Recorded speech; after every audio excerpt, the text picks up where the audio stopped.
నిజామాబాద్ జిల్లా ఆర్మూర్లోని MLA camp ఆఫీసును anganwadi టీచర్లు, హెల్పర్లు ముట్టడించే ప్రయత్నం చేశారు. తమ సమస్యలు వెంటనే పరిష్కరించాలని డిమాండ్ చేశారు. పనికి తగ్గ వేతనం 26,000, రిటైర్మెంట్ బెనిఫిట్స్ అమలు చేయాలంటూ కూడా డిమాండ్ చేశారు. అలాగే టీచర్లకు 2 లక్షలు, హెల్పర్లకు ₹1,00,000 ఇవ్వాలన్నారు. ఉద్యోగ విరమణ పొందిన కుటుంబంలోని వారికి పోస్టులు ఇవ్వాలని అన్నారు.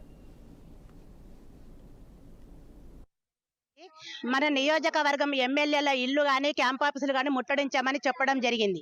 ముఖ్యంగా మా డిమాండ్ ఏంటంటే జీవో నెంబర్ 10ని రద్దు చేయాలి, కొత్త జీవోని తీసుకురావాలి. గత ప్రభుత్వం ఏదైతే హామీలు ఇచ్చిందో హామీకి అనుగుణంగానే మాకు రిటైర్మెంట్ సౌకర్యం కల్పించాలి. ఉద్యోగంలో సగం పెన్షన్ రూపకంగా ఇవ్వాలి. ముఖ్యంగా చెప్పొచ్చేది ఒకటే, మేము ప్రభుత్వానికి ఈ రోజు కాదు కనీస వేతనం ఇవ్వమని అడుగుతున్నాము. ఏమన్నా లక్షలలో ఏసీ రూమ్లలో కూర్చొని లక్షలు తీసుకుంటామని అడగడం లేదు. మా శ్రమకు తగ్గ ప్రతిఫలం ఇవ్వమంటున్నాం.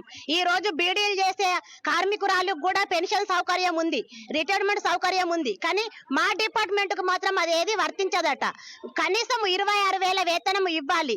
అదే విధంగా ఉద్యోగ భద్రత కల్పించాలి. తుమ్మితే పోతుందో దగ్గుతే పోతుందో అన్న టెన్షన్లతో సతమతం అవుతున్నాం. ఒక్కొక్కరు ఆటో వచ్చి చనిపోవడం కూడా జరుగుతుంది. మట్టి ఖర్చులు ఇస్తానని చెప్పిన ప్రభుత్వము మట్టి ఖర్చులకు కూడా బడ్జెట్ లేదని చెప్తుంది. ఇది ఎక్కడి న్యాయము?